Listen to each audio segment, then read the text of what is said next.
Ready? হ্যাঁ ready, চল tata, আমি দোকান যাচ্ছি। ড্যাড ভাল লাগছে।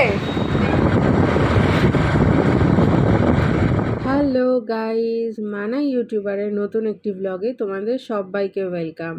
আর আগের দিন যে ছোট ছোট ব্লগগুলো পোস্ট করেছি তোমাদের জন্য, অনেকেই বলেছো যে দিদিভাই বড় ব্লগ দাও, আমরা তোমার বড় ব্লগের জন্য ওয়েট করে থাকি।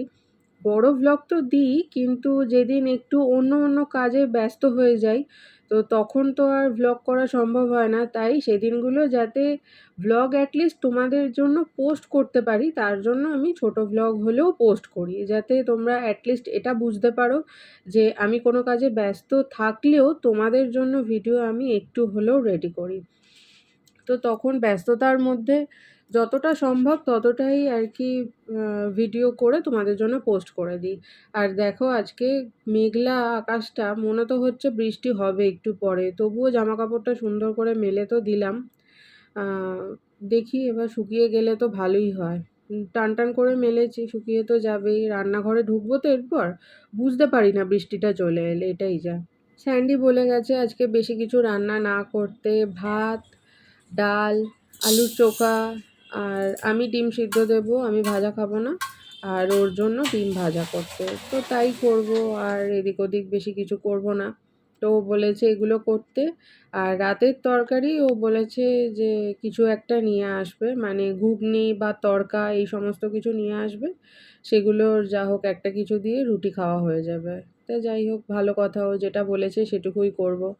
হয়তো আজকে খেতে ইচ্ছা করছে না। আর হ্যাঁ, রোজ দিন বেশি হাবিজাবি খেতে ইচ্ছাও করে না। এক এক দিন ভীষণই লাইট খেতে ইচ্ছা করে আমার, আবার এক এক দিন তো খেতেই ইচ্ছা করে না।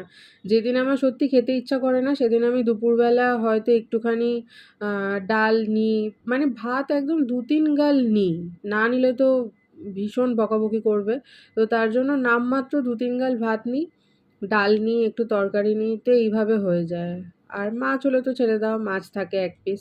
আমি ১ পিসের বেশি একদম মাছ খেতে পারি না, কিন্তু স্যান্ডির সঙ্গে খেতে বসলে, মানে স্যান্ডির সঙ্গেই তো খেতে বসি, তো ও আবার ওর পাত থেকে মাছ তুলে দেয়। জানোই তোমরা যে ও বেশি মাছ খেতে পছন্দ করে না।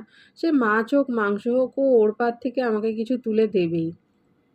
মাটন হলে মাটনের চর্বি তুলে দেয়। ওহ! রান্না করছি আলু সেদ্ধ, ডাল ভাত, আবার গল্প করছি মাটনের। বাবা! খেতে ইচ্ছা করে এসব বললে। একেবারেই ভাতের মধ্যে ডিম, আলু সব দিয়ে দেবো।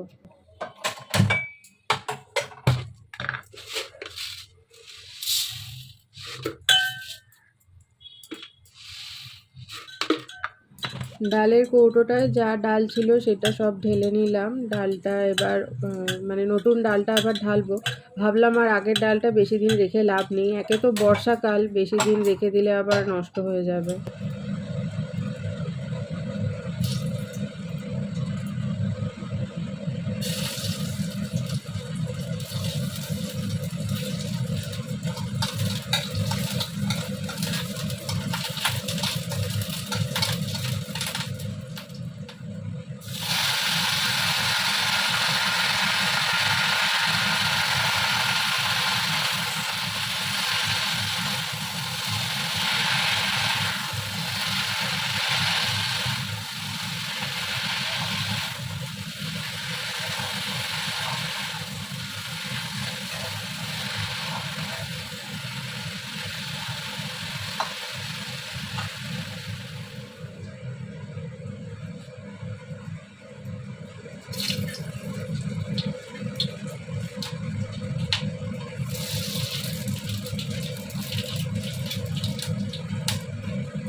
আজকে আমার ডাল ফোড়ন দেওয়া দেখে আশা করি আমার মা আর চিন্তা করবে না যে ডালের যে গরম হাওয়াটা সেটা মানে ধোঁয়াটা সেটা যদি আমার হাতে আসে তাহলে হাত খুব জ্বালা জ্বালা করে। যখনই দেখে যে আমি এমনি বাটিটা ধরে ডালটা ফোড়ন দিচ্ছি, তো মা আমাকে বারবার বলে যে তোর হাতে কিন্তু গরম ধোঁয়াটা এলে হাত খুব জ্বালা জ্বালা করবে। তো তার জন্য মায়ের কথা মাথায় রেখে আজকে শাঁসি দিয়েই ডালের বাটিটা ধরে তারপরে আবার ডালটা ফোড়ন দিলাম। স্যান্ডিকে আর শাশুড়ি মাকে চা দিয়ে দিলাম। আর এই যে আটাটা মেখে নিচ্ছি, রুটি হবে রাত্রেবেলা বললামই। তো রুটির জন্য আমি আটাটা মেখে যাচ্ছি, তাহলে শাশুড়ি মা রুটিটা করে নেবেন। যাচ্ছি বলতে এটাই বোঝালাম যে এরপরে তো দোকানে যাব, তো তার জন্য রুটির জন্য আটা মেখে যাচ্ছি যাচ্ছি বারবার বলছি। সন্ধেবেলা হলেই না মনে হয় কতক্ষণে দোকানে যাব, আর ভালো লাগে না। তখন একটু গিয়ে ডগিগুলোকে দেখতে পাই, রাস্তার লোক একটু দেখতে পাই, তো তখন খুব ভালো লাগে। এই যে আটা মাখা হয়ে গেছে, চলো এবার ঘরে যাই, স্যান্ডি বেরোবে। কিরে রেডি? হ্যাঁ রেডি, চল টাটা, আমি দোকান যাচ্ছি, তুই তাড়াতাড়ি দোকান চলে আসবি, ঠিক আছে? আসছি। হ্যাঁ। ব্যাগ নে, ফোন নে, টাটা। এই যে আমরা এরকম পরে বলেছি ট্যাটু করাবো, লেখাটা হবে গপুস মম আর এইটা হলো গপুস ড্যাড। ভাল লাগছে? দেখে বলবে। ট্যাটু করার আগে তোমাদের থেকে সাজেশন নিচ্ছি, কেমন লাগবে না লাগবে সেটা জানিও তো, করালে ভালো লাগবে কি না। জাস্ট দোকানটা বন্ধ করছি, তার মধ্যে ইলশে গুঁড়ি বৃষ্টি শুরু হয়ে গেছে। পড়ছে তো এখন এইভাবেই, কিন্তু জানি এরপরে আরও জোরে আসবে। তার জন্য স্যান্ডিকে বললাম যে তাড়াতাড়ি যা বাইরের কাজকর্ম আছে সেগুলোকে মিটিয়ে নিয়ে ঝটপট করে এবার বাড়ি চলে চল। বলতে বলতেই জোরে বৃষ্টি এসে গেছে, চলো এবার বাড়িও চলে যাই, দু একটা কাজ আছে সেগুলো কমপ্লিট করে। তাহলে চলো ভিডিওটা আজকের মতো এখানেই শেষ করছি। আর ওই যে সুন্দরী খাচ্ছিল না, তার কারণ তার আগে ও 4 প্যাকেট বিস্কিট খেয়েছে। স্যান্ডি তাই আমাকে মুখ করছে যে এবার থেকে ওকে আর সন্ধেবেলা অত দিবি না, তাহলে ও রাতের খাবারটা খেতে চায় না। তাহলে চলো ভিডিওটা আজকের মতো এখানেই শেষ করছি, দেখা হচ্ছে নেক্সট আরেকটা ভিডিওর সঙ্গে। ভিডিওটা তোমাদের কেমন লাগলো সেটা অবশ্যই কমেন্ট করে জানাবে। ভালো লাগলে একটা লাইক করে দিও, আর ফ্রেন্ডস আর ফ্যামিলি সবার সঙ্গে শেয়ার করো। আর এই সিরিজটা পারলে দেখো, ইন্ডিয়ান পুলিশ ফোর্স, রোহিত শেট্টির মুভি, অসাধারণ। এটা একটা সিরিজ, দেখো।